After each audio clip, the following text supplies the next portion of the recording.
Okay, it is 6:17. I'd like to call this meeting of the Belton Independent School District Board of Trustees to order. A quorum of board members is present. This meeting has been duly called and a notice of the meeting has been posted in accordance with the Texas Open Meetings Act, Texas Government Code Chapter 551. Please rise for a moment of silent prayer or meditation and remain standing for the Pledge of Allegiance and honors to the Texas flag. I pledge allegiance to the flag of the United States of America and to the republic for which it stands, one nation, under God, indivisible, with liberty and justice for all. And now the Texas flag. Honor the Texas flag. I pledge allegiance to thee, Texas, one state under God, one and indivisible. I talk fast, sorry. Okay. So we're going to move some things around on the agenda just a little bit, not too much. What we're going to start off with is recognition of James Burrell. We will start with comments from the board, and then Elizabeth will come up and we'll do a formal presentation. Anyone on the floor? Mr. Taggart, you want to go first? Yeah, my senior year. I'm sorry. Let me just point out, we've got church family and we have Mrs. Burrell here in the front. So you may direct your comments just right over here to my left. So my senior year, I only needed 2 classes to graduate, but my grandmother was old school and she wouldn't let me leave at half day like all the other seniors, so I had to take a bunch of extra classes. And I got to be in Mr. Burrell's class, his jobs class with him. And we formed a good friendship, and I just know that for the rest of the years, anywhere I would see him, he would always grab me and shake my hand and give me a hug, and he was just always such a positive person, and the kids just absolutely loved him. And for anybody to get on that bus for 50 years, that takes a special person, and he really, the kids always knew that he had their best interest at heart, and that he loved the kids. Didn't matter who they were, where they came from, what side of town, he loved all the kids. And that's just something I always remember about Mr. Burrell. Thank you, Mr. Taggart. Ms. Lee? Yes, when we heard about Mr. Burrell's passing, it was very hard to hear because he was so beloved. And in fact, my sweet friend LaWanda, who is his daughter, I told her many times that she belongs to a Belton royal family because you are very, very precious to this community. And Mr. Burrell has left a legacy of love and goodness that will live on and on through generations of people that he touched and affected. Any other comments from the floor? Mr. Alcozer? Well, the only thing I can say, I didn't have the privilege of meeting Mr. Burrell or having him as a teacher, but I do remember him when I was in 6th grade at Belton Junior High. I remember him always being nice to me and always saying hello. So I really appreciated that as a 6th grader. Any other comments over here? Dr. Smith? So my name's Matt Smith. It's a pleasure to meet y'all. I never got the pleasure to meet Mr. Burrell, but I can tell you this is from the first time that I was notified of his passing, the way people talk about him is that he embodies the spirit that we want to see in Belton ISD each and every day for each and every student. And it's humbling to think that we have a man who had 53 years of service to this school district and to the kids in Belton ISD. And I am saddened that I didn't get a chance to meet him face to face, but I'm excited to learn from the legacy that he leaves because I think we all have something that we can learn from what he did for our kids in this school district. So thank you for being here tonight and allowing us to recognize him. And we do have a formal recognition piece to this, but I would be remiss if I did not share with you all, for a number of years as a child, I knew him as Mr. Burrell. When I became a child of God, I knew him as Deacon Burrell. He lived a life that was very evident to me that I wanted to have. He was not double-minded. He was not a person who, if you saw him in church, was different out in Walmart. He was the same person everywhere he went. Didn't have a whole lot to say, but oh, was he wise. Kind, gentle. This family has just surrounded me with love. It is such a pleasure to talk to Mrs. Burrell at all times. I do appreciate all the things that Deacon Burrell has poured into this community, to this school district specifically, but most importantly to me as well. Elizabeth, if you will get us started in just a moment, I will invite the board to join me. We have just a nice little token for you, Mrs. Burrell. I'll bring it down, and we'd like to take a nice socially distanced picture with you, if that's okay. Good evening, board. And please go ahead and start making your way over here to my right, your left, and we'll be ready to take a picture with Mrs. Burrell. In honor of James Burrell. James Burrell was an influential and inspirational teacher and school bus driver for over half a century in Belton.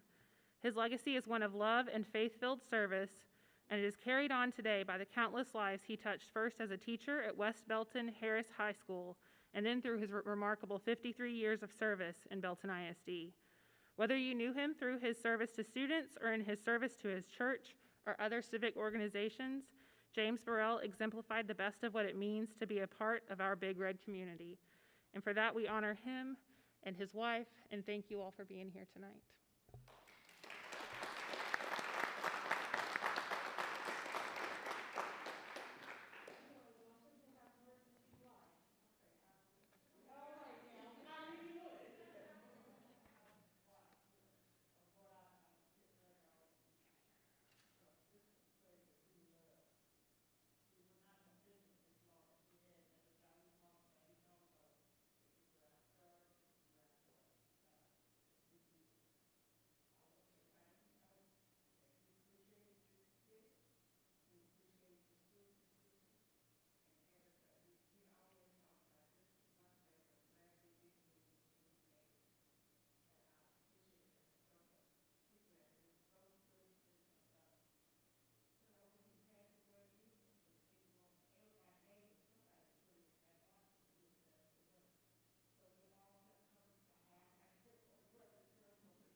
just want to give you some background on our next item, which will be public comments.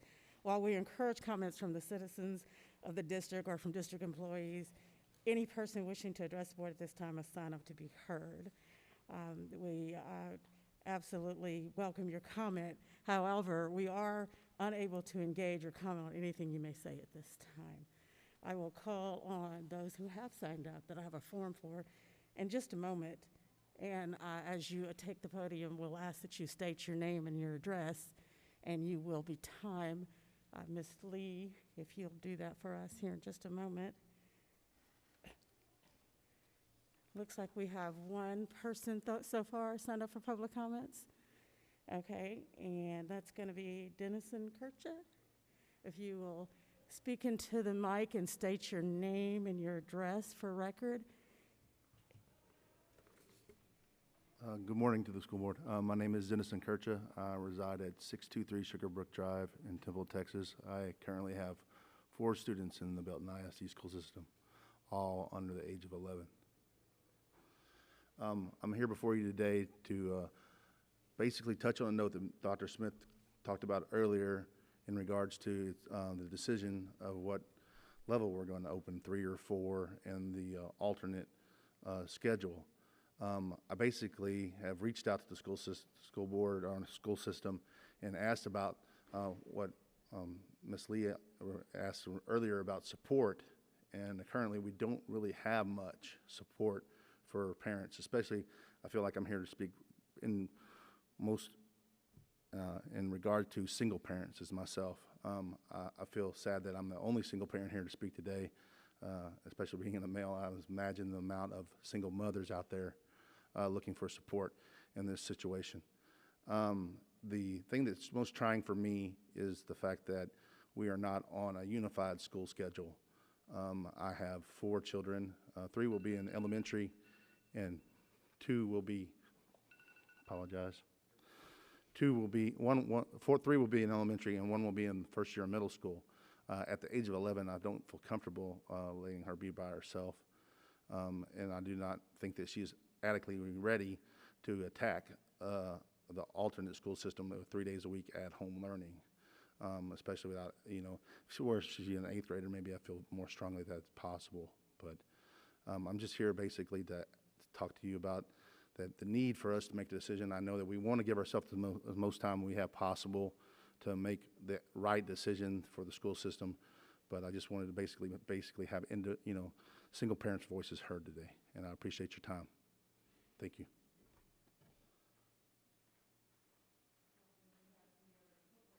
Sorry, I don't believe we have any other public comments. Anyone else signed up at this time? Then we will move on to our public hearing. Ms. Jennifer Land, if you'll come talk to us. I'm sorry, Dr. Smith, that was on you. No, you. So Ms. Land is coming up to talk to us a little bit about the public hearing regarding budget and our proposed tax rate, and then we'll add a little more detail a little bit later on that. Thank you.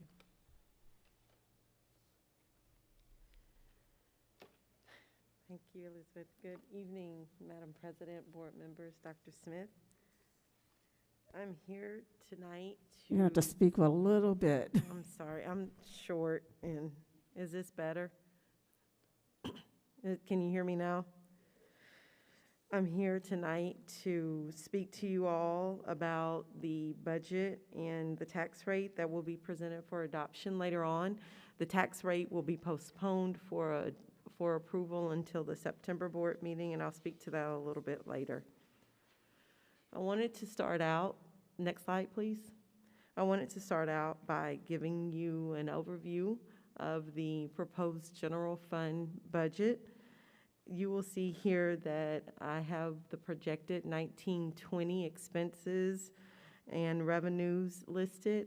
One of the things that is different from the last time that I presented is that we are looking at a decrease in our FSP and per capita revenue, and that is simply because we have shifted our school year back to the September 8th start. And when that happened, we have to delay some of our revenue recognition until the next fiscal year. So you will see an equivalent increase in that 2021 proposed FSPM per capita revenue budget there also. Also, one of the things that has come up in our 2019-20 projected budget is an anticipated fund balance deficit of about, revenues over expenses of about $1.3 million in the 19-20 year. This is, at this time, simply an estimate, given that we have experienced some encumbered items and services that we are unsure of when they will be delivered to the district. Our fiscal year ends August 31st, and if those items are not received by August 31st, those expenses will have to be recognized in the next fiscal year. We have about $7 million of goods and services that fit into that category, and due to the pandemic, we've experienced a lot of delays in that area. So that number will change. We just I'm at this point unsure of what that number will actually be. So we're continuing to monitor that, but this is an estimate that was prepared as of a couple of weeks ago. With the 2021 proposed budget, there are some things that were different from the last time that I stood here. One, I've already talked about, the state aid, but also with our tax collections, our certified values came in a little bit lower than our projected estimated values were. So that created a decrease to our tax revenue. But we also, on the flip side, recognize almost a proportionately equivalent increase to the state aid, because when the tax revenue goes up, state aid goes down. And when we look at the projected to the proposed budget, I want to point out that our local revenue, tax revenue, and local revenue is staying about flat. There are several factors included in our local revenue collections, and we have chosen to take a slightly more conservative approach. One of the major things in that other local revenue column is our interest revenue income. And with with interest rates being low, we have decreased that projected amount. Also, salaries and expenses are up compared to prior year, and I think I can safely say that that is attributed to the opening of our 2 new campuses, Lake Belton High School, as well as Belton Middle School, that was repurposed from the 9th grade center. And we also invested in staff this year and was able to ask the board to approve a compensation plan that resulted in increased salaries for staff. That $4.2 million net change in fund balance, again, is an estimate. And we are aggressively seeking reimbursements for our COVID-19 expenses, but a lot of our anticipated reimbursements the guidelines are still being created. So we're still keeping an eye out on that and working with that. Next slide. I do want to point out, though, with that general fund budget for 2021, we still would have over 4 months of operating expenses in fund balance for the general fund. We are required by law to discuss the state funding lag. This is required for our first rating. And prior to House Bill 3, property values for the previous year were used in the state aid calculation, but after House Bill 3, we moved to current year values, And so, as I mentioned earlier, we don't get that lag effect like we used to.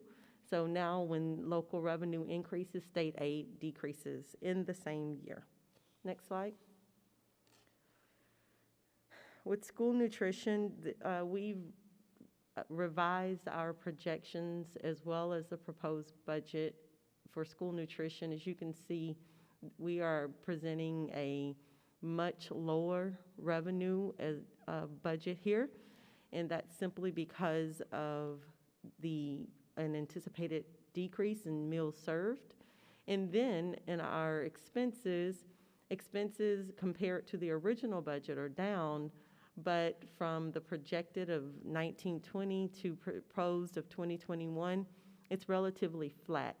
And I want to remind you that one thing that the district chose to do was to continue to pay employees. And since the employee salaries are one of the largest costs of the budget, that's why you don't see as much of a decrease in expenses as you do in revenue, because our personnel costs are still included in there. We are proposing a negative ending fund balance, but in that, I want you to know that, again, we're seeking reimbursement opportunities for some expenses, and we are still monitoring what meals being served in the cafeteria would look like. But if we do end the year with a negative fiscal, or with a negative fund balance, the general fund would have to supplement our school nutrition budget. Next slide. With debt service, we are relatively stable, and this year we're proposing a balanced budget for debt service. And this is simply because in prior years, we are one of few districts in the state who get state aid for on our debt service, on the bonds that we have outstanding. But as our property values continue to rise, the amount of state aid we get decreases, and it decreases by a much greater proportion.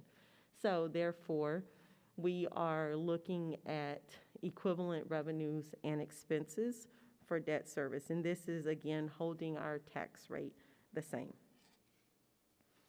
Next slide. In terms of our total tax rate, we were able to decrease the tax rate by 10 cents. And that is due to the M&O portion decreasing. Again, I want to reiterate that our state aid is also decreasing because our tax revenue is going up. Because our tax revenue is going up, because our property values went up, our tax revenue went down significantly. So last year, we were at $1.46. This year, we're going to be at $1.3651. This is the second year of compression as a result of House Bill 3. And unless or until the legislature makes changes, we will continue to see a compressed tax rate as the property values grow. Next slide. So in terms of our tax rate impact, our appraised values of residences as well as our taxable value is increasing. I have an asterisk by 3 figures there, and that is because those numbers were corrected. The original budget and tax rate notice that was posted in the paper included an error on the average taxable value. It originally showed $195,968, but it should have been the $166,040. And when that figure changed, it changed the other 2 numbers that are highlighted. And so even though we decrease the tax rate, an average residents can still expect a slight increase in their tax bill for the for the 2020 tax year. And we will post a corrected notice in the paper. And because of this mistake, we will not be able to move forward with the tax rate adoption tonight. It will be moved to the September board meeting. Next slide. So at this time, I am opening the floor to public comment on the proposed budget and tax rate.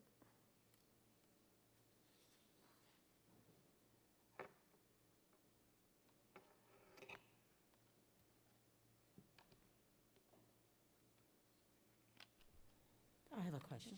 Okay.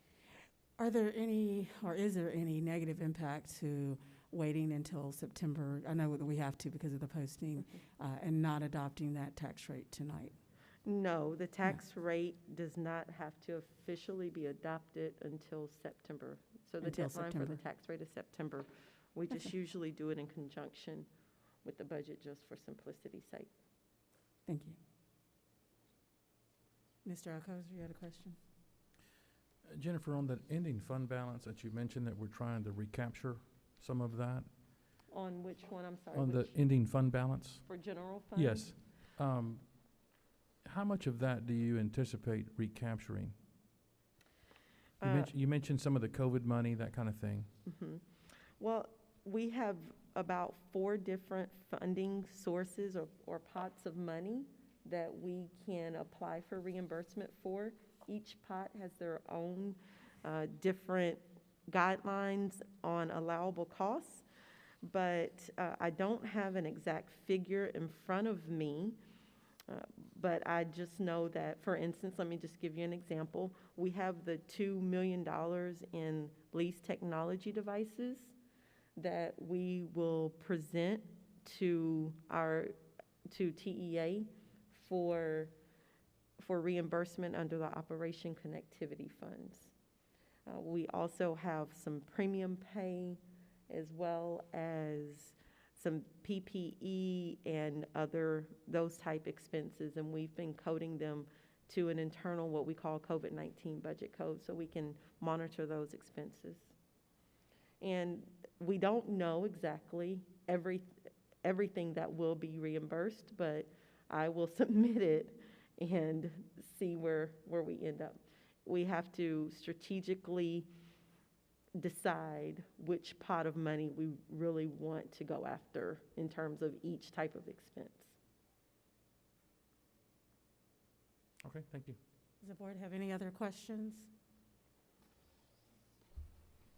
Mr. Taggart? Can I just make a quick comment?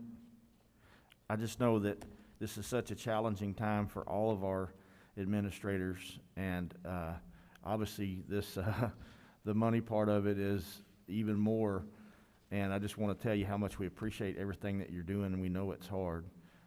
It's hard anyway. School finance is really, really difficult, but in these times, we know how difficult it is, and we appreciate all your hard work, Jennifer. Thank you so much. Thank you. Okay, if there's nothing further, then that concludes our hearing for this particular subject. Thank you. Thank you. The next item on our agenda is committee reports. We'll start off with our policy committee. Mr. Alcoser? Thank you, Madam President. We had a meeting on August the 3rd. We discussed several items, and those items were as follows. We discussed FN local, student rights and responsibilities, essentially the student handbook, board operating procedures, BE local, regarding board meetings, EIA local, and EIE local. As far as the board operating procedures, there was no change except for the change that we've made today, that we're implementing today, where we actually started a board workshop, and then we started our public meeting at 6:15, the actual board meeting. And then there was one thing added, right, Dr. Smith,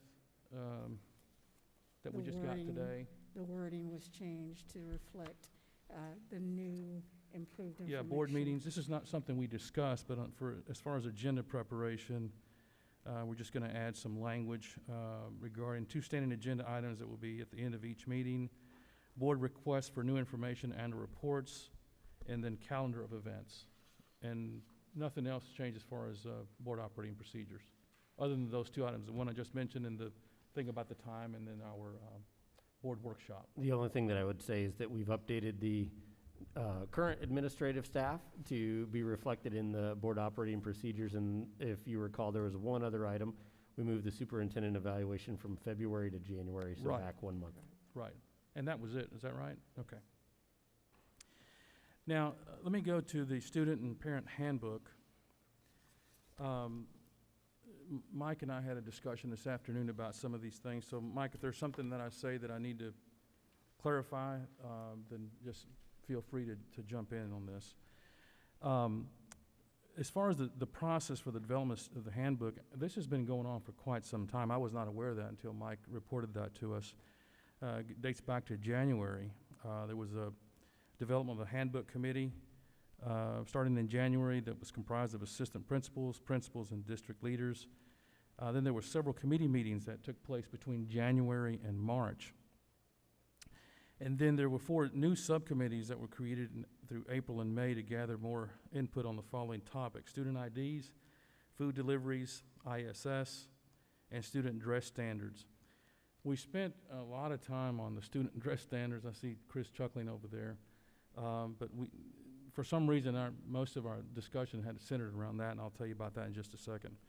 As far as the student IDs, there will be a pretty significant change, at least in my view, regarding the student IDs. Apparently what we had in place has been in place for 10 years, where basically students have to wear an ID on their lanyard around their neck when they're at school all of the time, and when they're at school-sponsored events. And that's just what was required and has been required. The new policy now simply requires a student to have the ID on their person, and if a staff person requests that the student produce the ID, then they have to produce the ID. The one thing that we kind of centered on, I think all 3 of us did, was, the safety issue. Obviously, you have students that need to wear an ID around their neck, and we do it for student ID purposes so that we know who's supposed to be on campus and who's not supposed to be on campus, which was my concern. And Mike told us that they've discussed it with, I see Mr. Ramirez back there, our security person, and then there's been other districts that have done this and implemented this policy with a fairly significant degree of success. So that, I think that kind of quelled our concerns about the safety issue. The other thing is that when students have an ID on their, obviously they're not wearing it around their necks anymore, not going to have to be required to do that. If, I think for lunch they have to have an ID, to go to the library they have to have an ID. School-sponsored events, if they go to a game of some sort, they have to have an ID.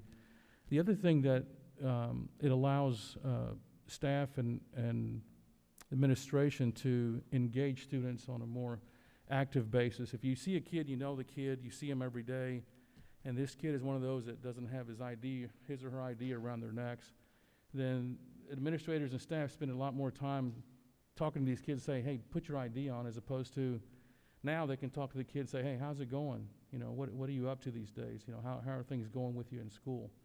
So it allows the administrators to and staff to engage students on a more active basis, as opposed to trying to enforce the policy all the time because the kid doesn't have the ID around their neck. And apparently it wasn't that big of a problem in enforcing it, but we thought that maybe this would be a new way of allowing kids to, administrators not to have to worry about that kind of thing and spend more time doing things that are more productive, as opposed to trying to enforce that policy. So, Manuel, just a quick question. In the old way, if they did not have an ID, or if they lost their ID, there was some punitive things that they had to do financially. They had to pay for another one. Right. Is that still going to And you still be have to do that. If you lose your ID, you still have to pay for another one.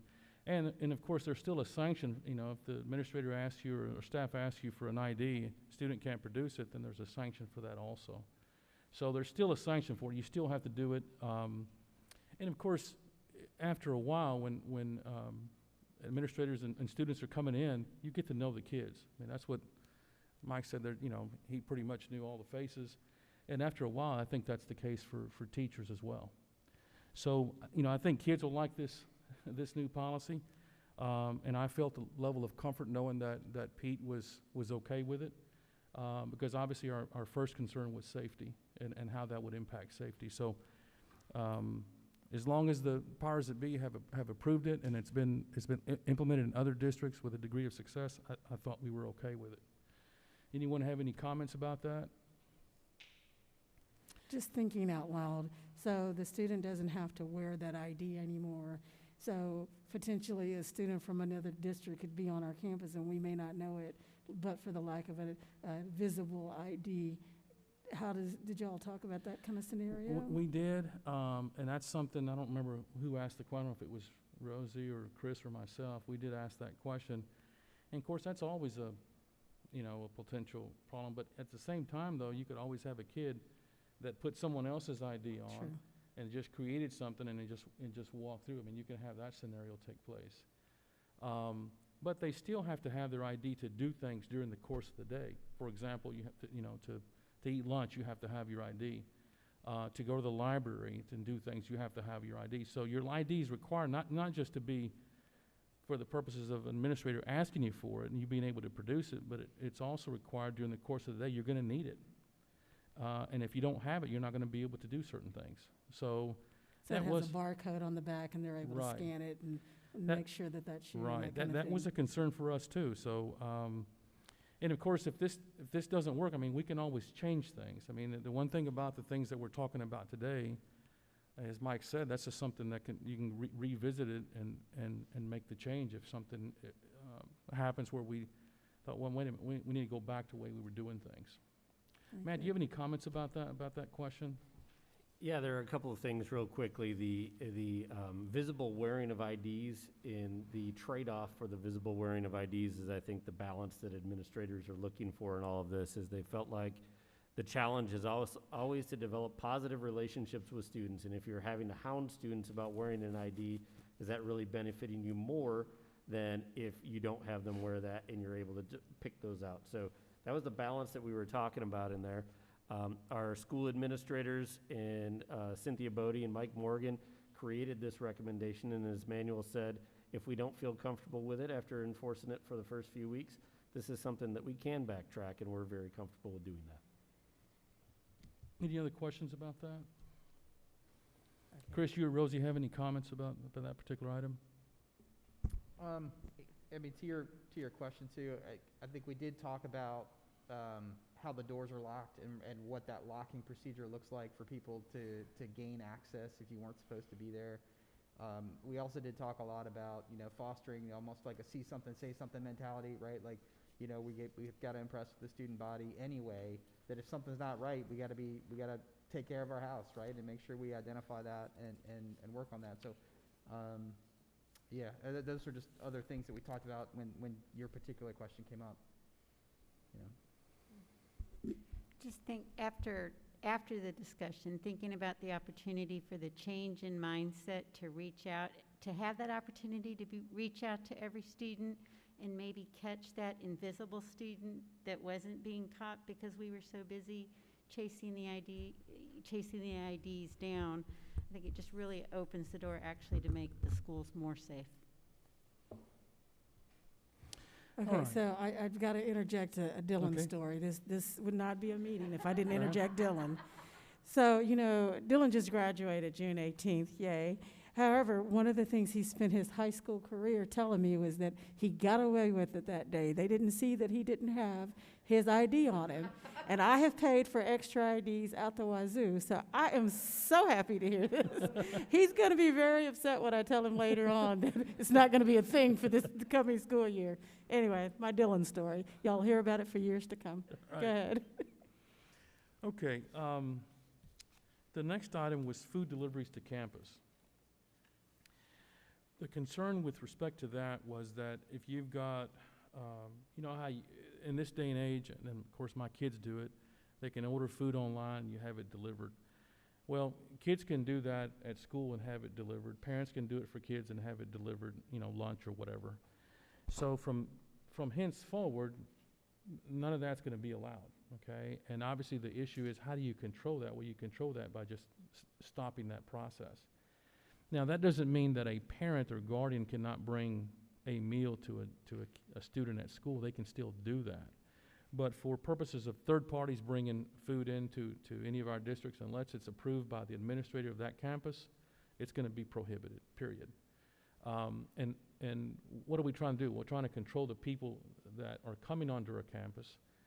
You have somebody that's coming in and delivering food. You don't know who that person is from, or if that's actually legitimate, anything like that. So it just gives us another level of control in preventing something from happening by someone coming in and delivering food when they're not really delivering food. They're there for other reasons. So there wasn't much discussion about that particular item. It just makes sense. Any comments, Chris, Rosie, about that? Okay. The next item was the removal of long-term ISS. Mike and I discussed this particular issue this afternoon.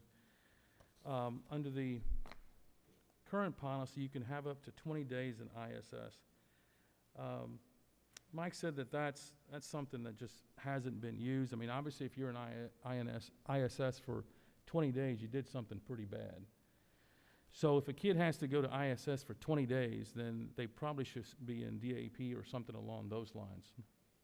So because, number one, the policy is just not utilized much at all, the new policy says that ISS is for 1 to 10 days and not to exceed 10 days. So if you have a kid that is doing something that requires more than that, then obviously you go to the next level, and there should be a higher level of punishment for that.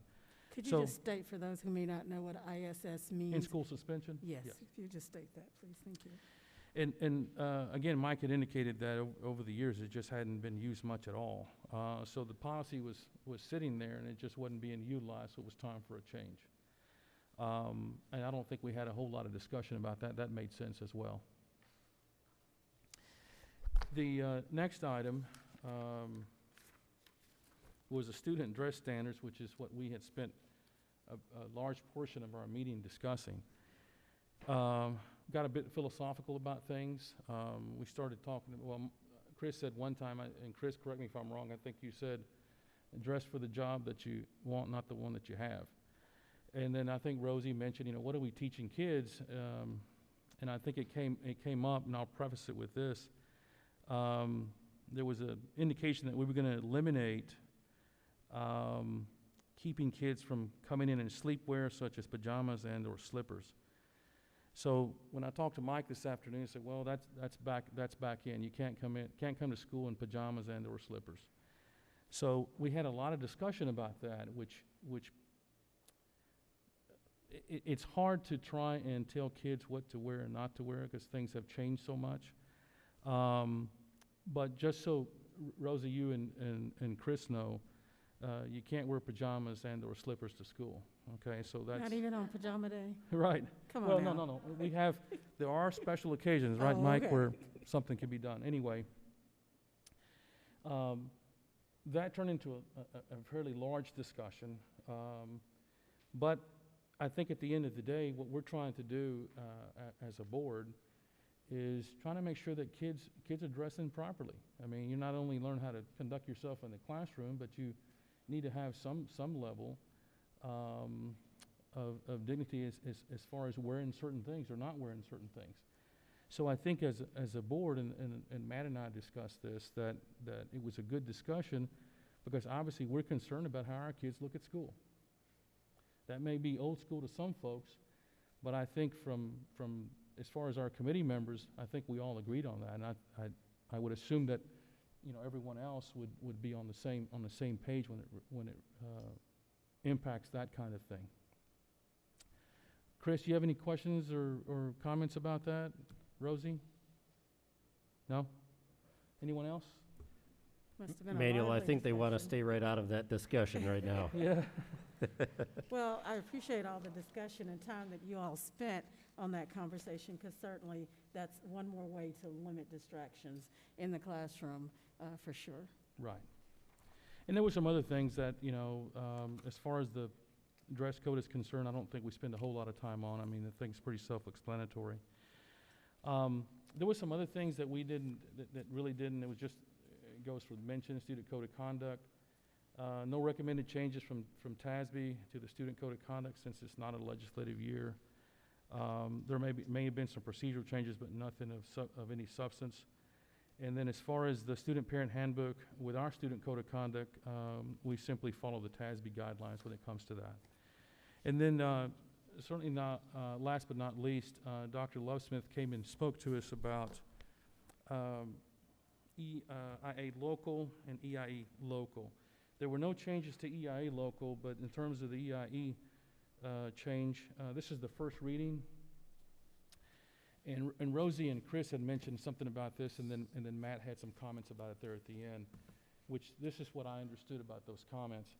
And what Deanna did is basically come in to tell us, hey, we're going to use 70 as the passing grade, okay? But that's the first reading, so it's going to lead us into a much bigger discussion than we're going to have later in the course of the year when we start to develop our graduate profile.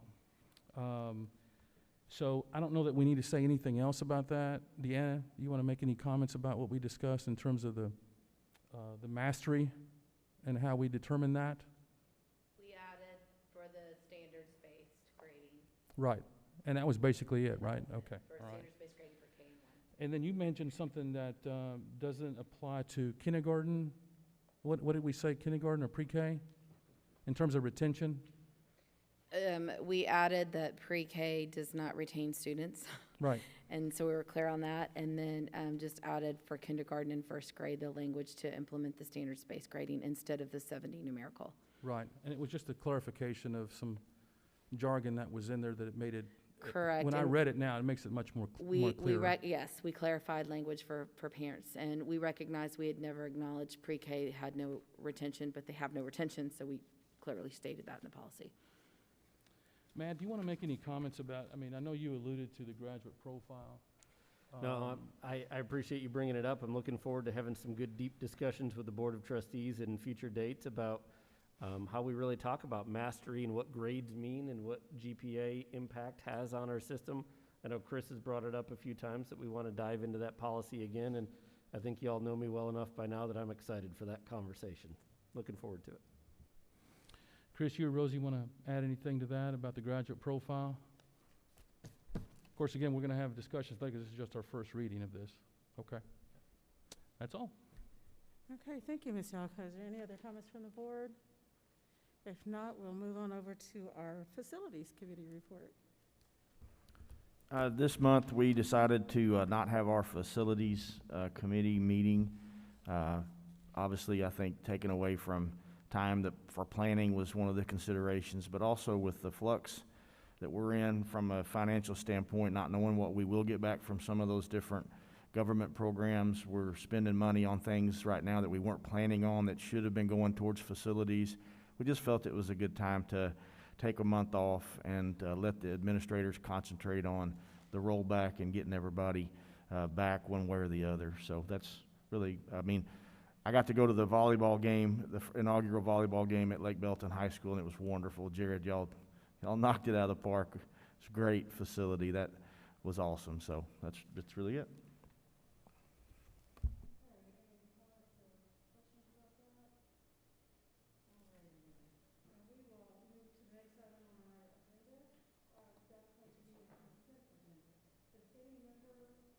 Does any member of the board wish to have any item pulled for further discussion?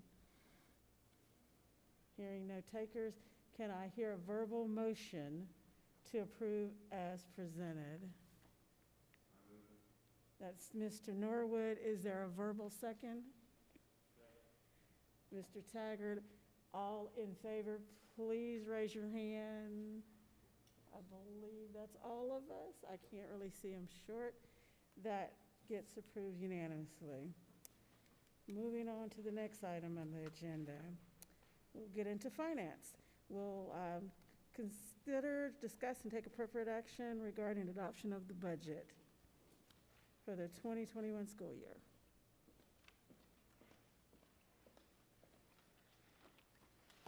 Good evening again. So this is where you get to officially adopt the 2021 proposed budget that I just spoke of. You will see it is in the functional categorical presentation for both general fund, school nutrition, as well as debt service.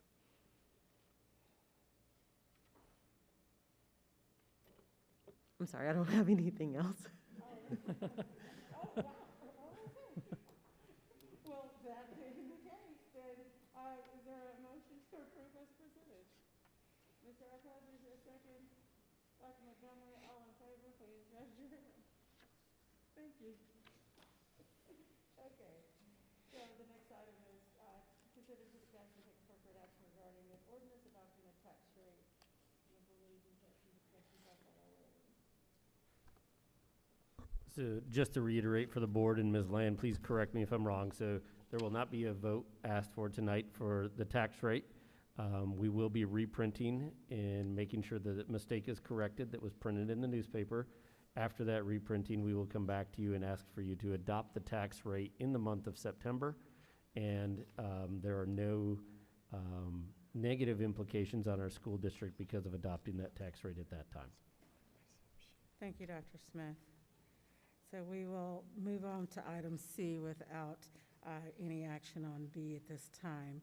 Item C is to review, discuss, and take appropriate action regarding order authorizing the issuance of Belton Independent School District Unlimited Tax Refunding Bond Series 2020 in an aggregate principal amount not to exceed $15,885,000.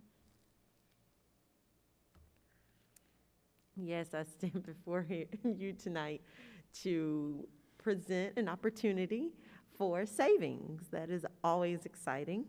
We have been in conjunction with our financial analyst, our advisor, we have been presented with an opportunity to refund our 2011 and 2012 series bonds.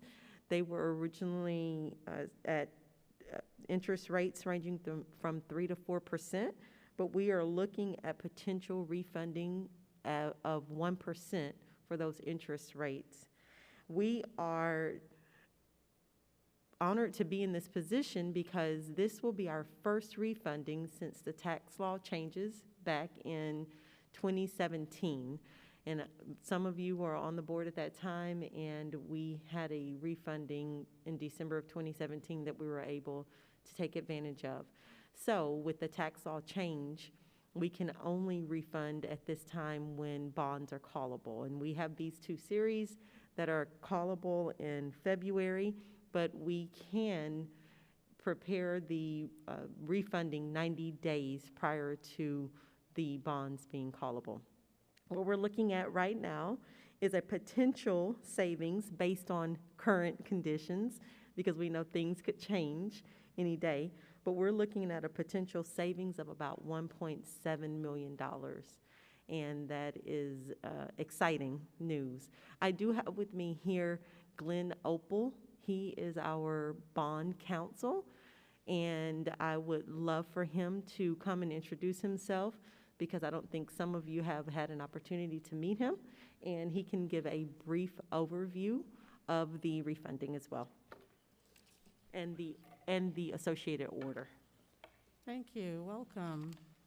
Thank you, Jennifer. Thank you for joining us. Madam President, board members, Dr. Smith, for the record, Glenn Opal with Bracewell, the district's bond counsel. And yes, the action item that you have in front of you tonight is the adoption of what we call a parameters order, authorizing the issuance of those two series of bonds, outstanding bonds for the district. It authorizes that refunding within the scope of certain parameters that are set out in section 701 of the order that you have in your agenda backup. Those include parameters of maximum principal amount of $15,885,000, a maximum maturity of February 15th, 2029, and a net present value savings of not less than 3%, and that is really the trigger item for the sale. If that amount of savings is not present, the bonds will not be sold. This, as a parameters item, It has an extended period of time if for some reason in the short term the rates go against you, but within another 2 or 3 months they come back, this item stays alive for a certain period of time that would allow you to take advantage of that at any time that the market does give you that savings. It authorizes the sale of the bonds. It authorizes the preparation of an offering document called an official statement that is what is used by the underwriters to market the bonds in the public offering of the bonds. It also approves a paying agent registrar agreement. That is the entity that actually keeps track of who all the bondholders are, and you pay one person and they pay all the bondholders. So there is an agreement to that effect. The parameters order delegates authority to the superintendent, or in the absence of the superintendent, the CFO, the authority to finalize the terms of the bonds on the sale date. So this is the only action that you will take with respect to the bonds, and hopefully what will happen is we will get into the market, sell the bonds, and superintendent will sign a pricing certificate and be bringing you back a positive report on the savings.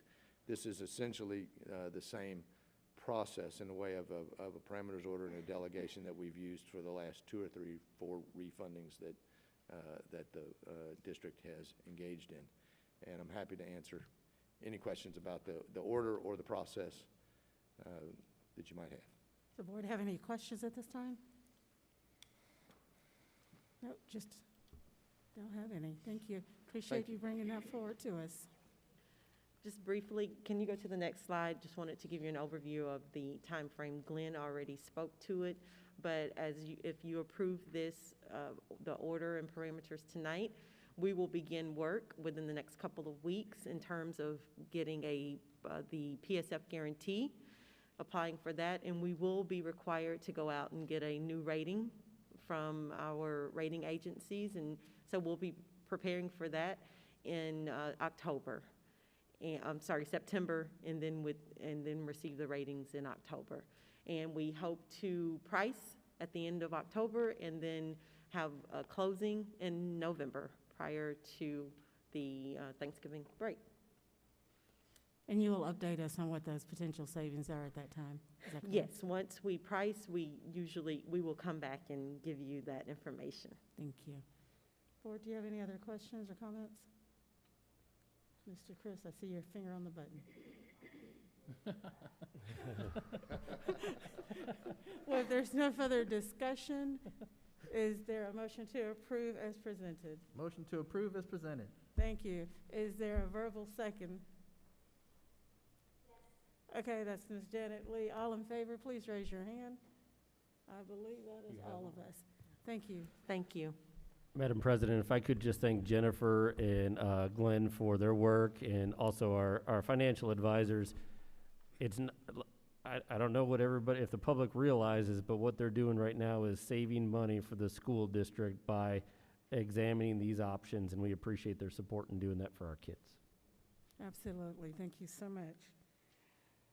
Okay, Dr. Smith, next is all you, Superintendent's report. So we have a couple of things. We had a placeholder on there for the school opening update, and we kind of thought that we might need that, and I put in there in the board letter that we would close out anything that we didn't get to in the workshop. And I'm going to ask Ms. Jennifer Ramirez to come on up and give you just a brief highlight of something that we had to skip over in the workshop, and that's how we were planning to serve our students with special needs in the opening of school. So I'll turn it over to Jennifer for just a couple of minutes. Good evening. Good evening. I really just want to focus on the fact that there are a lot of unanswered questions and a lot of things we're not exactly sure how are going to play out, and that we have to get kids here and we have to figure it out, and that we are going to work together with families to decide what is best for kids, whether they choose at home or at school learning. I don't think that there is one answer to how we're going to roll that out. And so we're just going to take the time and energy required to talk to each family and make decisions for what's best for the family and for the student. I know that one of the things that's heavily on the mind of our parents, especially parents that have students with special needs in their home, is how we are going to meet their needs in this ever-changing world. And one of the things that we wanted to just make sure we iterated tonight was the idea that as a student's needs are determined by their individual education plan, we are going to individualize our support for the students and work with each family through all of this. We can't give a one-size-fits-all answer, nor would it be appropriate for us to do so. But the commitment that Jennifer and her team have shown, and I think our community feels, is reaching out to each family, making sure that we're working to meet the individual needs of the students and planning appropriately. For the family that wants to keep their student at home and the student has special education needs, we are going to meet their needs and we are going to work with that family. For the family that wants to send their students to school, we're going to work with them as well. So I wanted to make sure Jennifer had the opportunity just to say that to you all tonight and that we could publicly address that. If you have any questions for Jennifer, feel free to ask them at this point. So Jennifer, have you all already started reaching out to those families that have special circumstances where they need your services? Or is that something, because I was just kind of wondering what the thought pattern is. Are we going to wait till September 8th? And I'm sure we're not going to do that, but I just want to make sure I say that I hear it and I see your different response. So what's that going to look like for a parent of a special ed kid? And in some situations, they have more than one at home.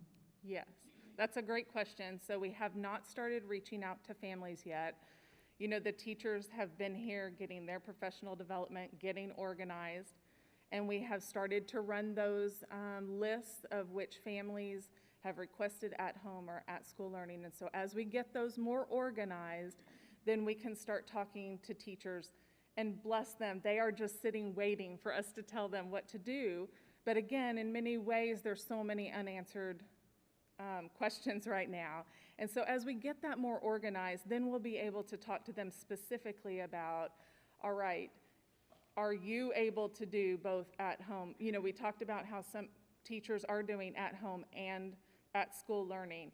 But in our situation, we may have to differentiate some and kind of divide up the times and help each other. And so those are the details we're working on. So we haven't talked to families yet, but we will before September 8th. They're going to have that time off where they have some non-duty days, and that gives our team time to really get organized. Okay, and then one last question. One of the things I found to be so helpful is to have those ARD meetings via Zoom.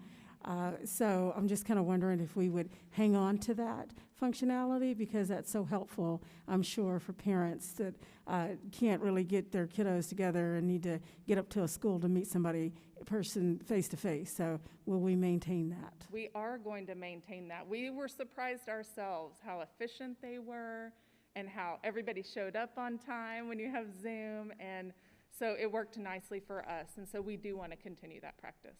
Thank you. Does the board have any other questions or comments? I Mr. just have Floyd. a comment. I'm sorry. Jennifer, a long time ago, you planted a seed for special needs parents that they could call you and they would feel like the most important people in the world and that you would take care of them. And I just want to thank you for taking care of them during this time. You're just awesome. So thank you for doing that. Thank you. Thank you. Mr. Floor, I believe I saw your hand. Hello. I've started to get a couple questions from families about, you know, what can they be doing right now? And I know there's been some who have reached out to counselors, you know, their campus counselors and things like that. How should we be directing folks who are anxious and want to have that conversation now? I don't know. Yeah, so we did put out in one of our videos that we put on the website, I did give 2 numbers that they could call, and somebody would take a message, and then someone from our leadership team would call them back. We've received, I'm going to guess, maybe 15 calls just from sending out those numbers, and we've responded to each family. And, you know, everybody feels better after they just hear from a person. So we're here ready to do that. Was that part of the YouTube video series? Yes. Okay, all right. Mm-hmm. I'm almost through all of them. Mm-hmm. I haven't gotten to that one yet. Okay. Ms. Ramirez did a phenomenal job in her video, just so you know. Awesome. Any other questions or comments? Thank you, Jennifer. I believe that's it. Thank you.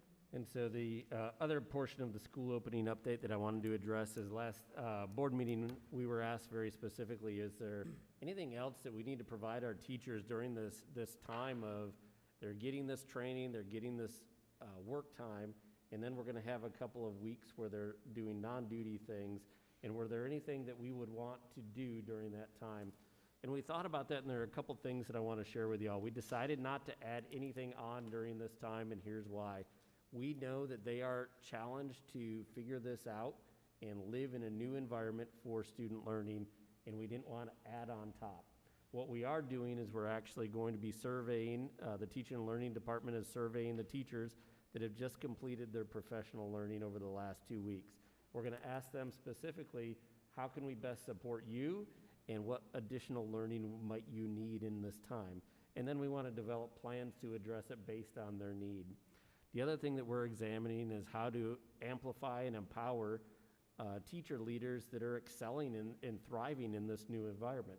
We know that there are some people who are very adept at technology and being able to deliver instruction via multiple platforms and through Zoom and using many technology tools.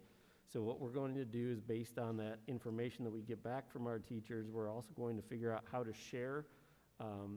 We've been studying another example in another district called the Exchange, how to create a platform where teachers can share ideas and share the work that they're doing in the classroom to help build up every teacher in our system. So those are the two strategies that we wanted to employ, rather than saying in these non-duty days we were going to add something additional at this time. What we'll do is we'll look for that information and develop the professional learning plan throughout the fall based on that. Thank you, Dr. Smith. So we'll move on to our August 2020 report then. Our August 2020 report. Next slide, please. Next slide, please. So a couple of pieces of information. This is our typical superintendent report, but in shortened format for this month. We've been working on a lot of things in Belton ISD, obviously, from the presentations that you've had so far this evening. You know that we've had teachers and staff in building. We've been working on those professional learning and work days and allowing them to get adjusted to this new way of learning and delivering instruction that we're faced with right now.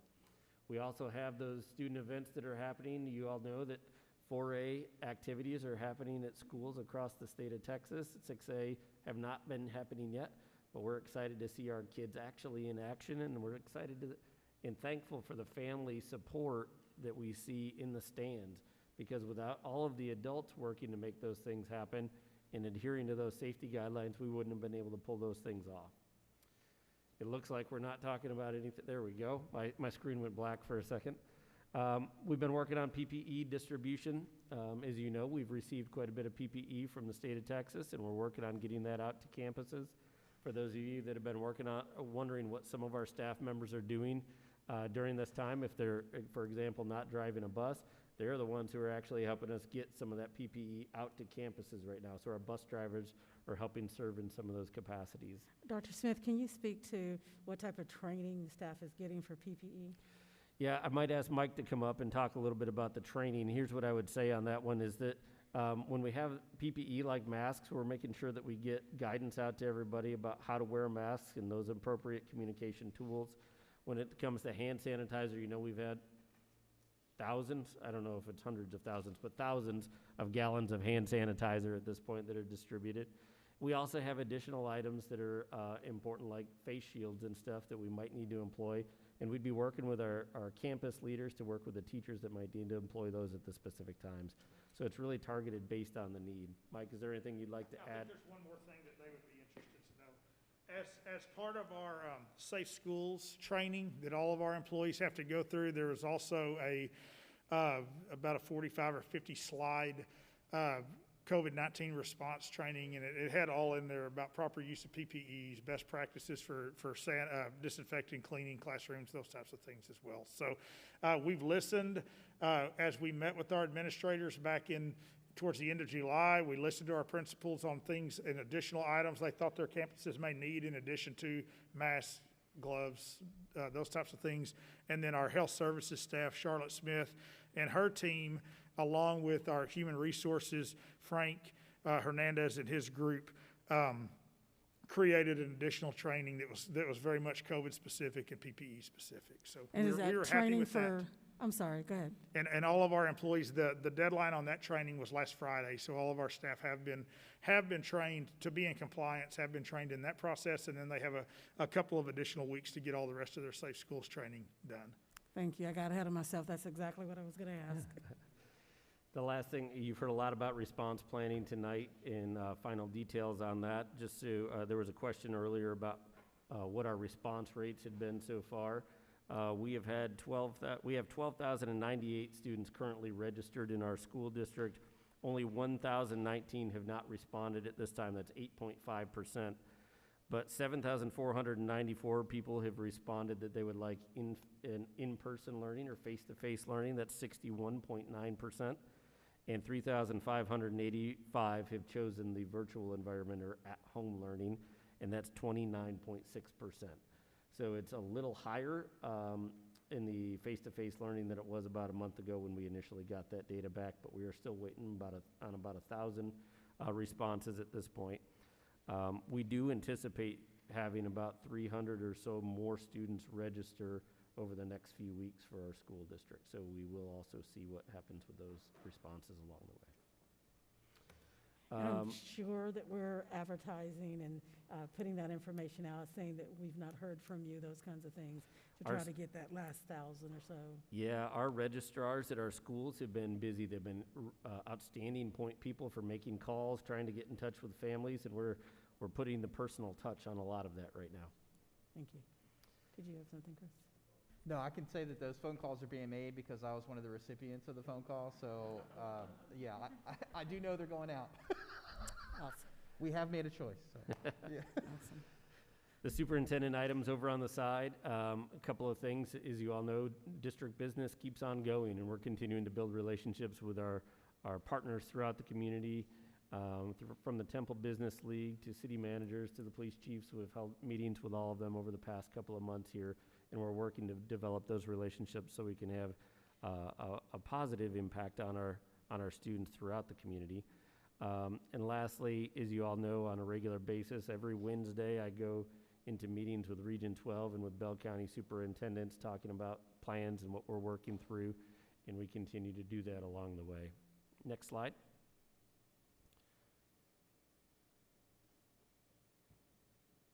Can we move on to the next slide? Perfect. March 17th, 2020 was our last time we were actually face-to-face in this auditorium for a board meeting. And at that board meeting, you read a resolution and adopted a resolution to allow us to take some actions that we would have to take in the event of school emergencies. We don't have any to report on human resources at this time, but I'm going to ask Todd Schiller to come on up and talk a little bit about the one item that we need to report to you all on contractual items such as internet hotspots. Yes, and I did mention this in the workshop too. So we did order 500 hotspots, Verizon hotspots, through the TEA bulk order program. We did that at a discounted rate underneath the resolution that was approved in March, and gave the superintendent the responsibility or approval process for ordering things related to COVID. So we hope to get those items in soon. That we heard today it would take 2 to 4 weeks, but they're thinking it's going to be closer to the 2-week mark. So we're hopeful that those items come in soon. Again, I want to applaud our technology department, Mike Morgan, Todd Schiller, Daryl Shipper worked hard, and as you all know, we ordered those laptops back, or excuse me, those Chromebooks back in June and got that moving forward and jumped on this opportunity for the hotspots very quickly. That was the ordering of those Chromebooks was before the state had even put out any guidance regarding this Operation Connectivity. So our team has been ahead of this game along the way, and we applaud their efforts and all of that. Next slide, please. The last thing I want to make sure I wrap up on for the superintendent's report is to reiterate the notion that we understand the impact of all of our decisions that we're making right now on our families and on our students and their long-term health, and we don't take any of those decisions lightly. We will be working to make an announcement hopefully this week about what scenario to open in, and we will do our best to communicate that well to everyone. Please know that that's a tough decision because just as we have people on one side of the issue, we have other people on the other side of the issue. We hear from them all, but the number one thing that we're trying to do is make sure that our students are having exceptional learning experiences and that they're safe in doing that and that our staff is safe. I appreciate you all listening to the superintendent's report. Thank you. Thank you, Dr. Smith. The next item is still under superintendent's report. It's consider, discuss, and take appropriate action regarding waiver for 40% campus hybrid instruction. I'm going to have Dr. Love Smith come on up and she can answer any questions. I will fill you in very briefly on this one. This is a waiver that allows us to continue to use the hybrid scenario for the high school if needed to employ throughout the school year. I've mentioned earlier, we do not intend to do that, but this is a waiver that would allow us to do that should we need to, if we have to do it, let's say in November or December. I would just add to that the state requires that this waiver be submitted prior to the first day of school instruction to have that as an access for us to use. And so tonight we are just asking for consideration for approval of the waiver. We would then submit it to the state, but then again, only use it if we deemed absolutely necessary. Okay. Questions from the board? Discussion? No? Is there a motion to approve as presented? Mr. Taggart, is there a second? Mr. Norwood, awesome. All in favor, please raise your hand. Okay, that passes.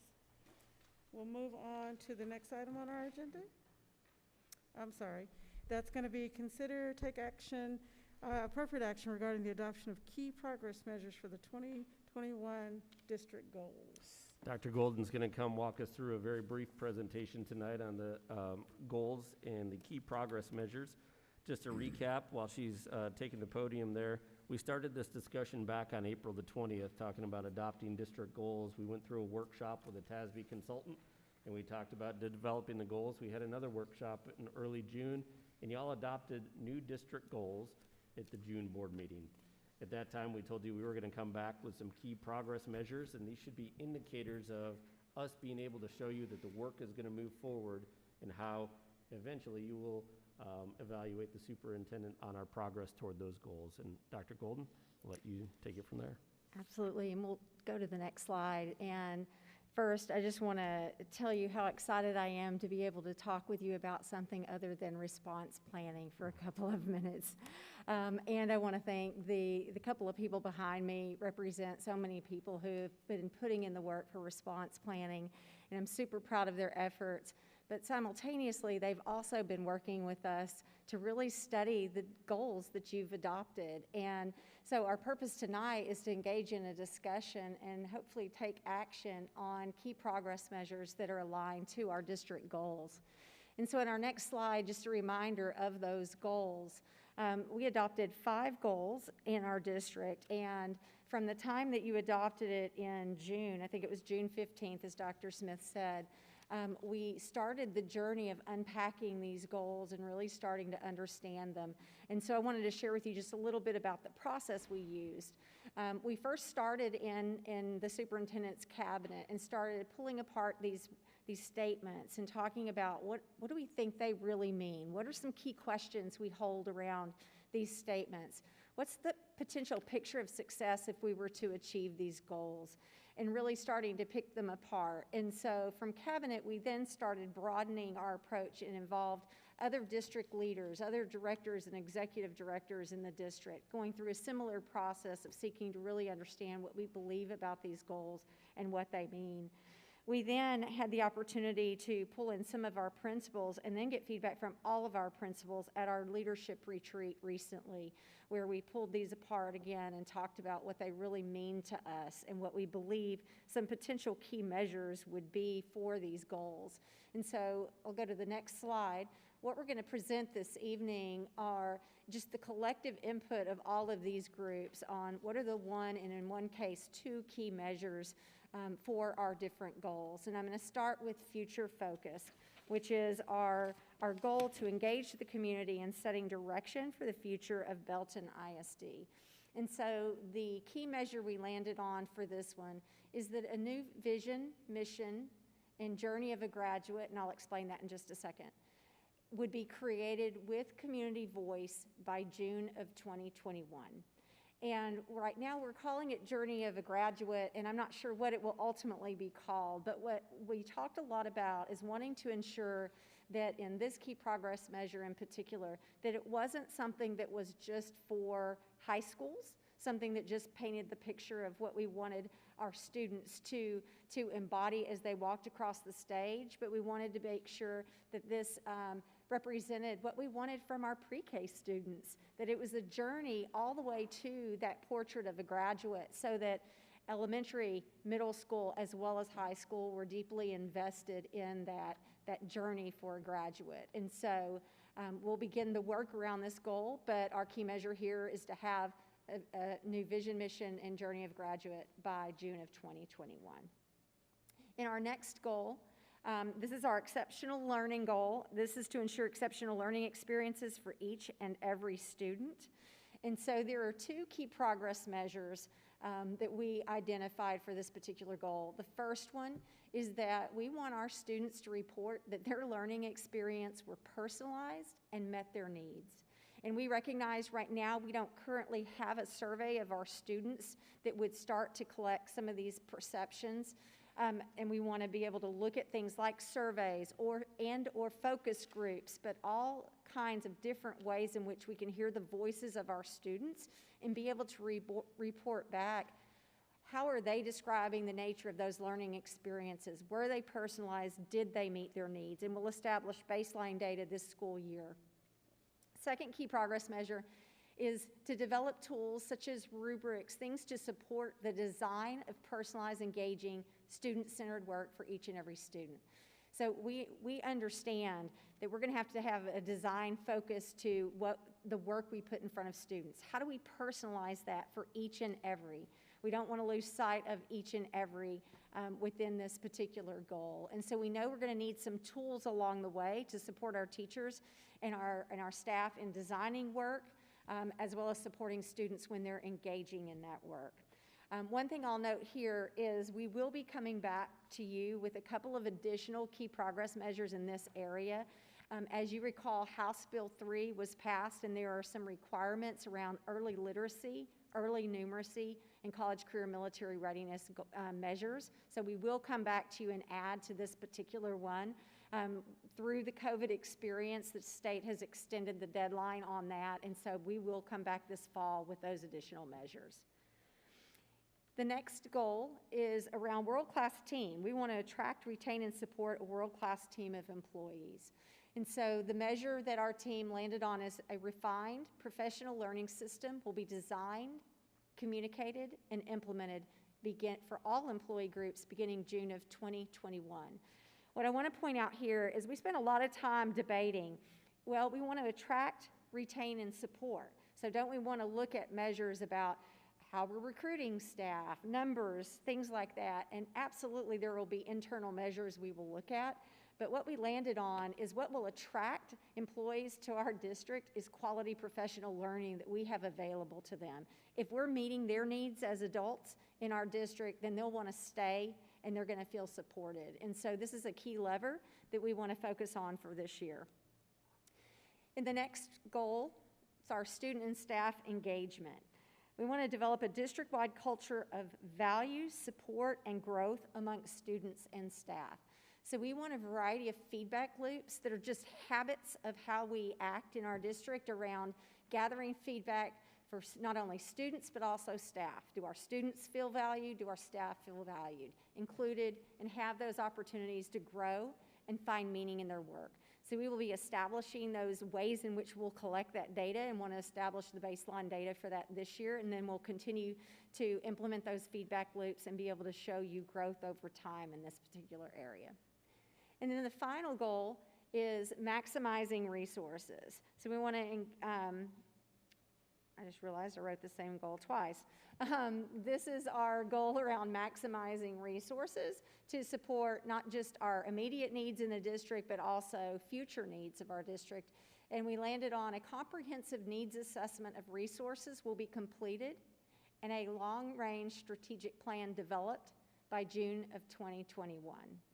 And so this goal in particular, and if you'll go to the next slide for me, I think really hits home the fact that this slide was designed to show the interconnectedness of these goals. In our discussion, there were many measures that could have fallen under several of our goals, but we know in developing a strategic plan, we certainly want it aligned to the hopes and dreams and vision, mission, and journey of a graduate that gets developed within that first board goal. And so we know they're interconnected and will ensure alignment across all of those 5. And so with that, we'll take questions. Does the board have any questions? Dr. Smith, you have any comments? Just real quick comments on there. There are a couple things that I wanted to point out. These are key progress measures. They aren't the only progress measures that we'll be monitoring as a system. These are designed to have a very clear focus for us as a system to accomplish tasks to move our system forward. One of the things that I wanted to point out about the first one in that idea of vision, mission, and journey of a graduate, it might very well be that after we engage our community in discussions throughout the fall, that we land on a mission statement that's very close to what we had in Belton ISD in the past. That is entirely okay. What we're looking for is an affirmation about where we are and where we're going forward. And we want this board and our community to be able to weigh in on that. And so when we say a new mission, vision, and journey of a graduate, some things could look very similar and some things might be totally different. That's entirely okay. What's the most important thing is the collective commitment of where we're going. So we'll continue to move those things forward and look forward to bringing you reports on a pretty regular basis. These are the reports that we'll be covering in those workshop meetings that we have held previously tonight. At that 5 o'clock time, we look forward to presenting you one of these goals and one of those key progress measures and telling you how we're really moving things forward in Belton ISD for the year. So thank you, board. Appreciate that. Does the board have any comments or questions? Is there a motion? Is that all, Dr. Goldman? Well, let me point Okay. out 2 quick things. Sure. One next steps for us is then to, once approved, our key measures, we will then begin working with our campuses to really look within the individual context of each campus, where they are in terms of those goals, and start supporting their development of campus improvement plans and district improvement plans that we will bring back to the board as well. And my one final comment in the board packet was a 1-page document that showed all of the goals, the key measures on a page, as well as just a sample of how we might be able to show progress. Thank you. So just wanted to point that out to you as well. That's in draft form, but we hope to get that finalized and on our district's website soon. Thank you. Thank you. There's no further discussion. Is there a motion to approve as presented? Thank you, Ms. Lee. Is there a second? Mr. Alcoz? Mr. Alcozer, second. All in favor, please raise your hand. Thank you. Thank you. Okay. Next item, we will discuss and take appropriate action regarding an application for staff development minutes waiver for the 2021 school year. Dr. Lovesmith's going to provide us some wonderful info on this. Absolutely. So we're seeking approval for the submission of a waiver for professional development for 21 instructional minutes to be used as additional professional development for teachers over the course of the year. During a previous board meeting, we discussed that we would review our calendar to identify ability to increase professional learning for our teachers.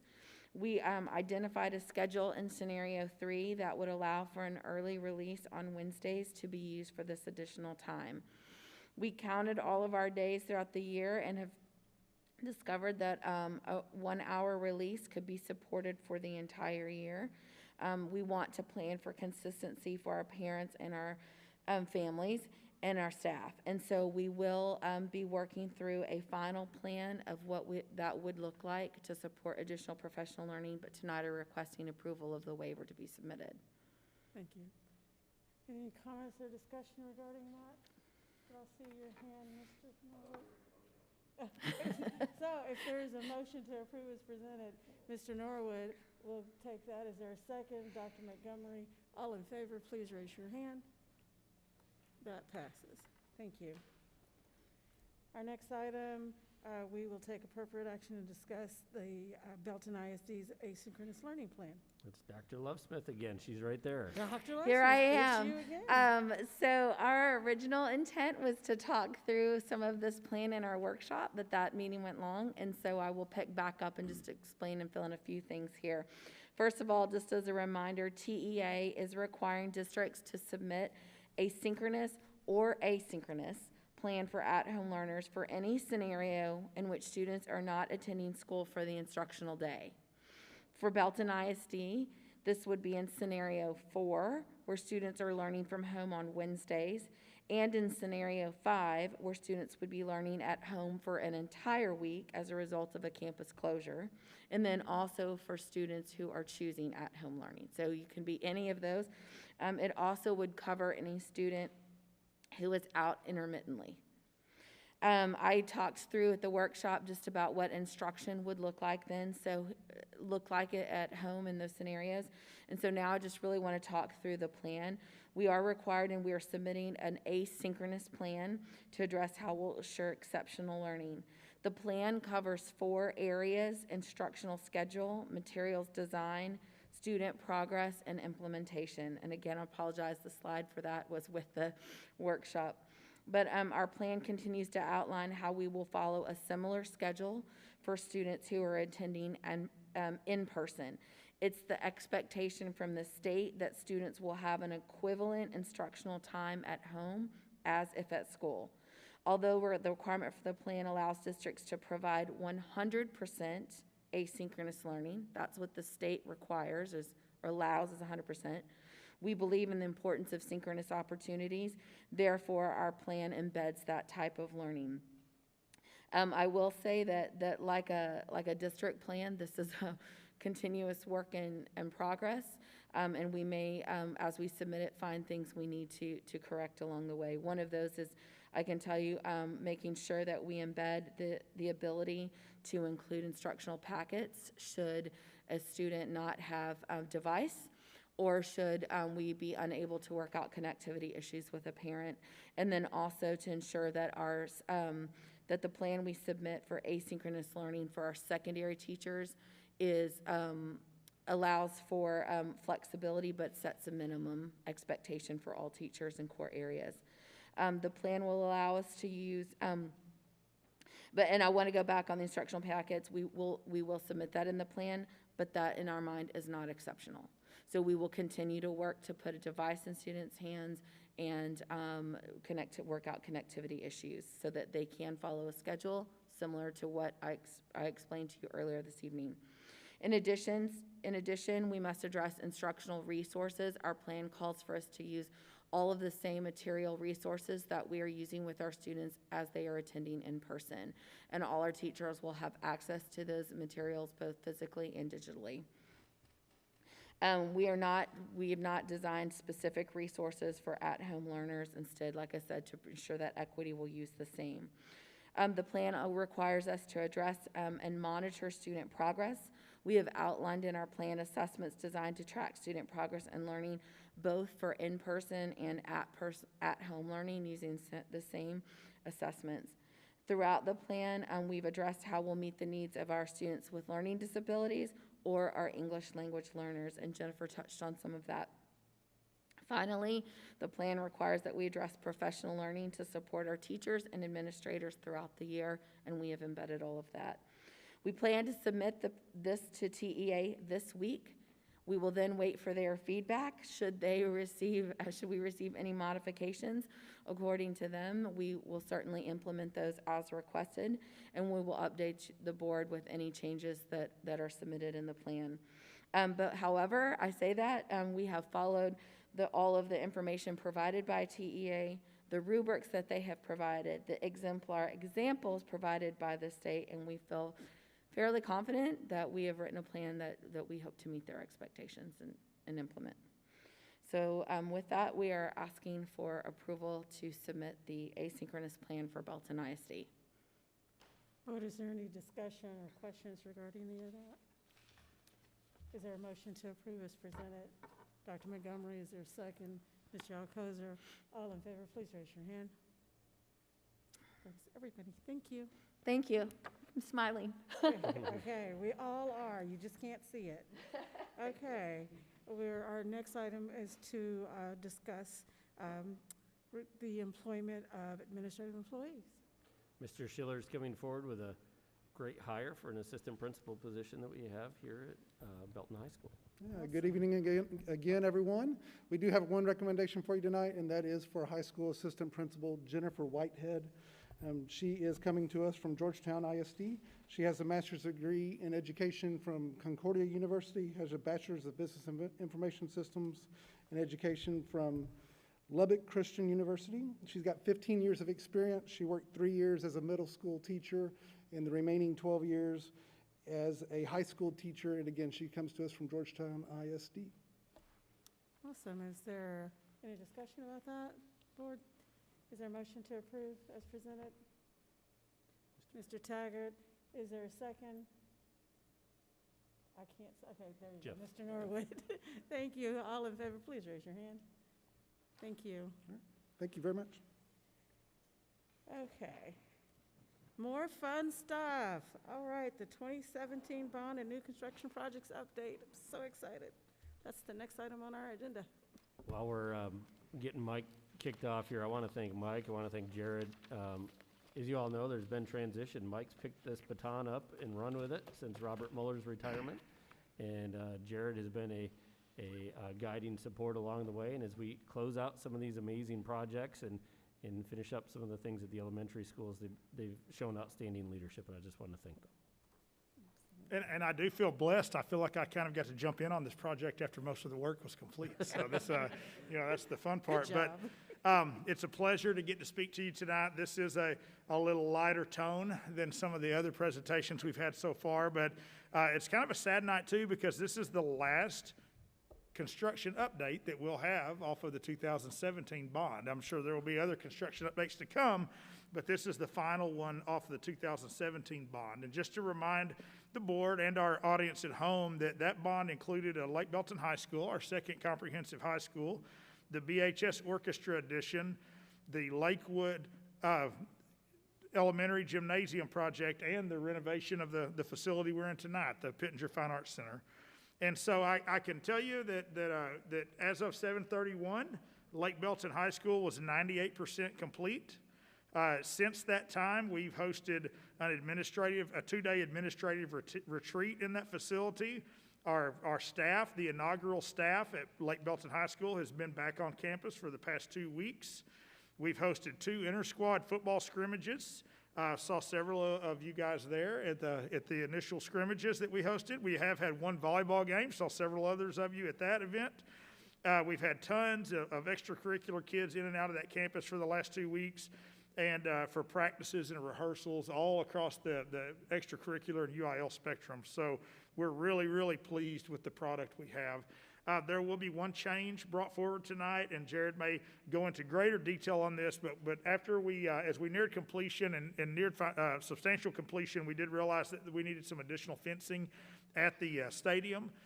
This fencing is needed as a way to not only keep our participants, our officials, and our coaches safe, but also to keep spectators safe as well. There were some areas where we possibly could have had spectators on the track during a track meet, access to the field during an event, and we feel like for the safety of all, there were some additional fencing needs there that were not met in the original design and in the original implementation of that design. So that is something that we anticipate will be done quickly, and there is going to be a cost associated with that, but it's well within the scope of the project. I think I've said that correctly. So additionally, as of 7/31, the orchestra edition at Belton High School was 94% complete. We had the pleasure of walking through that facility last week with our orchestra director and with our Belton High School principal. And it's an extraordinary facility that's going to meet the needs of our students for years to come. Mr. Fairley reminded us that when the orchestra program at Belton High School began several years ago, we had 26 students engaged in orchestra. And as of the end of the 2019-20 school year, we had over 200 students engaged in orchestra. So it was a great need for that with the opening of Belton Middle School and the Belton High School students moving back over to the main campus.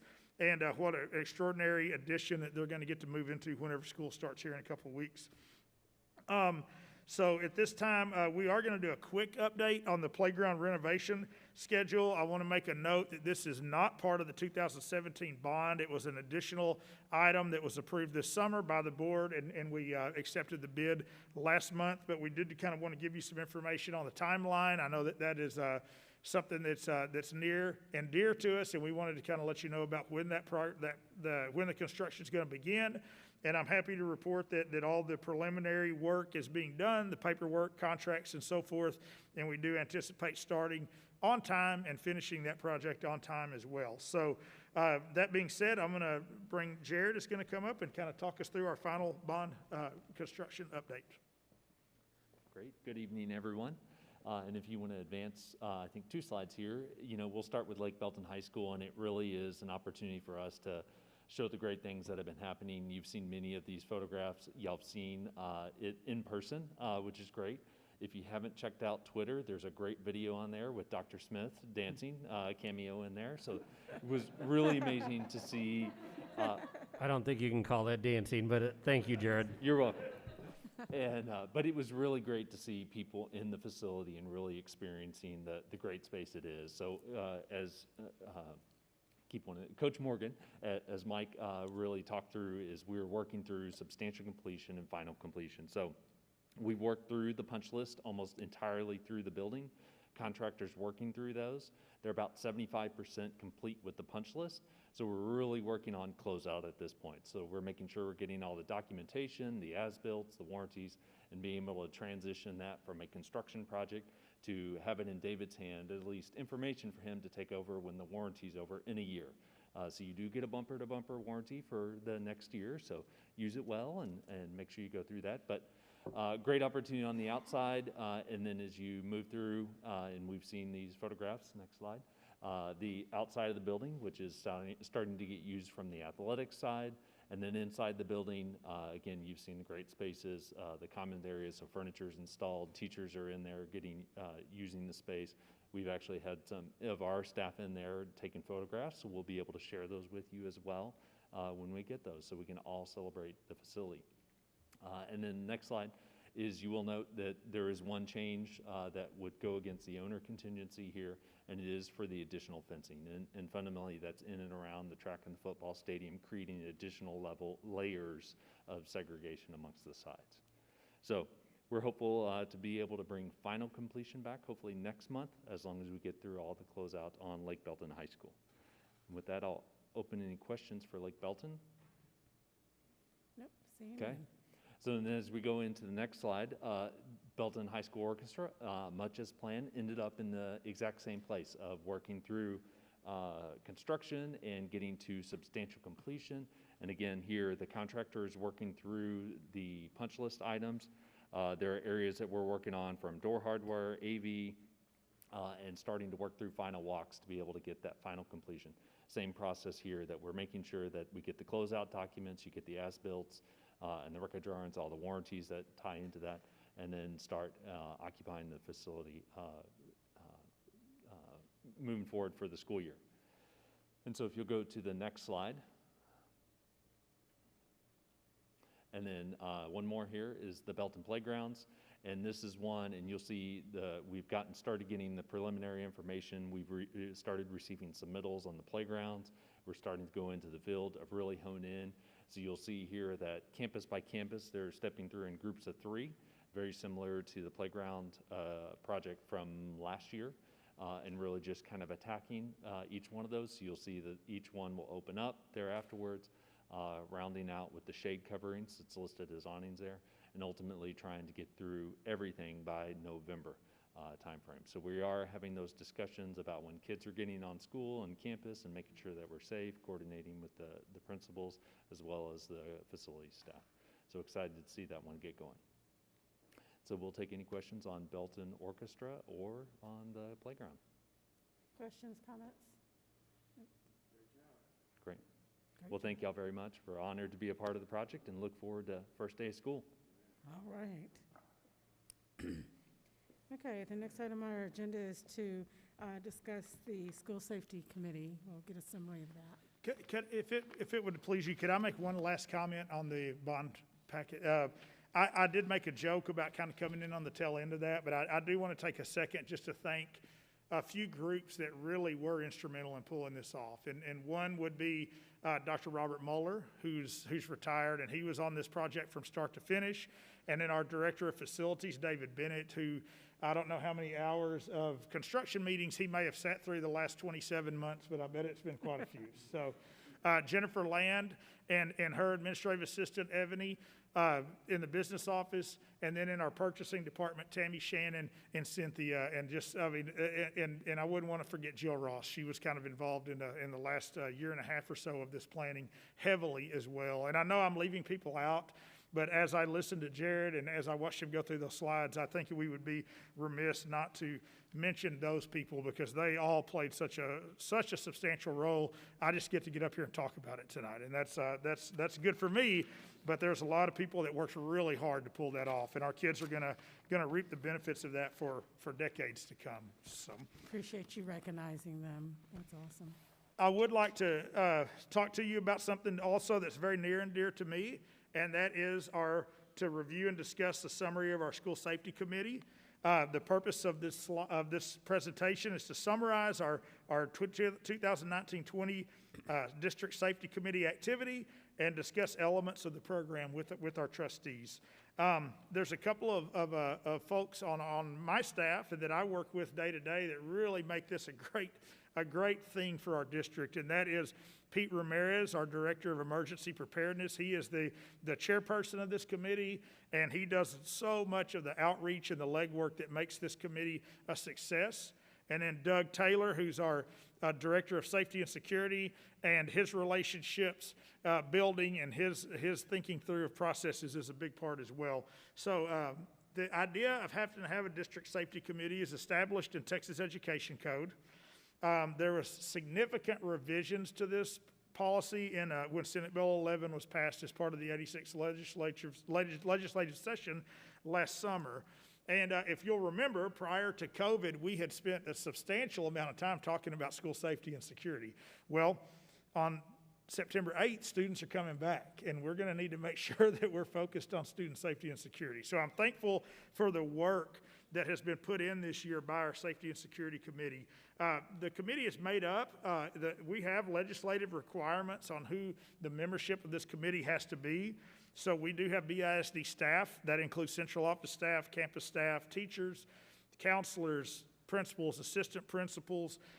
We do have board members on our committee. We have parents on our committee. We have great representation of our local first responders. And once again, I think that speaks highly to the relationship that Pete and Doug work towards. But we have all three municipality police departments involved. We have all three fire departments, local fire departments involved. We have Bell County agencies. We have mental health professionals. We have local private Scott and White and other local health professionals. We have county health, mental health authority with us, and also county agencies of, at our last meeting, actually, which was the only one we held by Zoom this year, we probably had our greatest diversity of local entities and local organizations involved. So that's very important, those partnerships that we make through this committee, and also the knowledge and input that we get from those different organizations. Slide, please. So we kind of reformatted the meetings this year, and we went to, we didn't want this to be a sit and get. We didn't want people to have to take an hour out of their day once a month and come listen to lectures and presentations and then get up and leave. So what we decided to do was make them a little more interactive this year. We did ask for input from stakeholders on what we thought the most timely and topical topics or the presentations needed to be. We also have some things, as I mentioned, Senate Bill 11 earlier, that we're legislatively required to cover in the course of these meetings.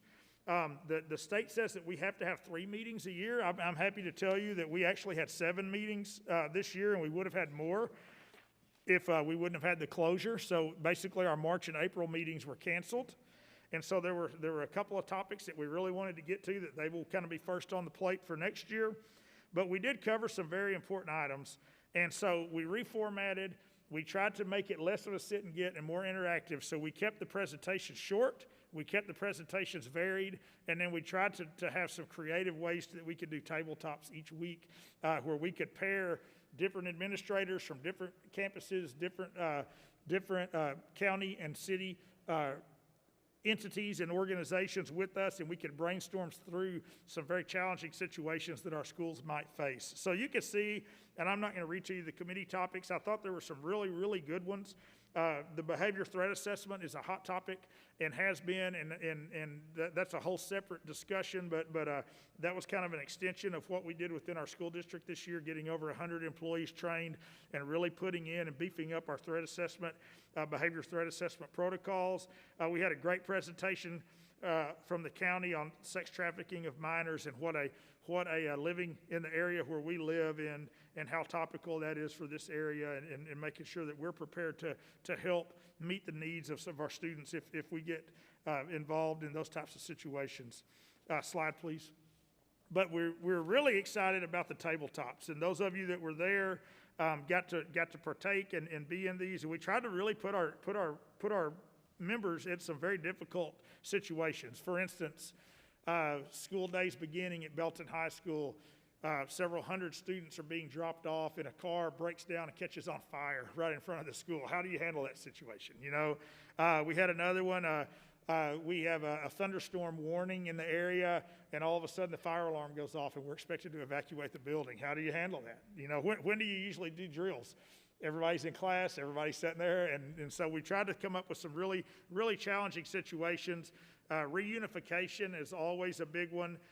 We had some specialized training as a district on reunification practices, and then response to a bus traffic accident. But we had some great tabletop simulations, and I can't wait to see what we come up with that we can challenge our group with and our committee with is whenever we start back in September. I will say one thing is we do have a district safety committee. We also have each campus has a safety committee, and we always encourage our members, and there's a member of each campus on this committee, and so we always encourage our members to go back and work through some of these same presentations and discussions with their campus safety committees, and then we ask them to not only use these tabletop or these simulations, but also to find new ones that might be more specific for their campus and their clients, their students and their parents, and as they have staff meetings and things, think about some of these things. So I think one of our administrators said that she used to be at the campus she was an assistant principal at, they played what if, and so they were constantly, well, what if this happened right now? What would we do? And I think that's really kind of the mentality that we want to bring to our campus leadership and to our district leadership, is not to wait and react when things happen, but to constantly be thinking about the what ifs and how would we handle this if it did happen. And I know there's no way to hit everything, but we're going to try to be prepared, and we've got a lot of great caring people with safety and security first and foremost on their mind, and I think our district safety committee is a good vehicle for that and for that to move forward. So encourage any of you guys. We're not limited by board members. We can have as many as we want. So any of you that would like to be on that committee, reach out to our president and let her know, and I bet she can work something out next year as we get started. So any questions? Board, do you have any questions?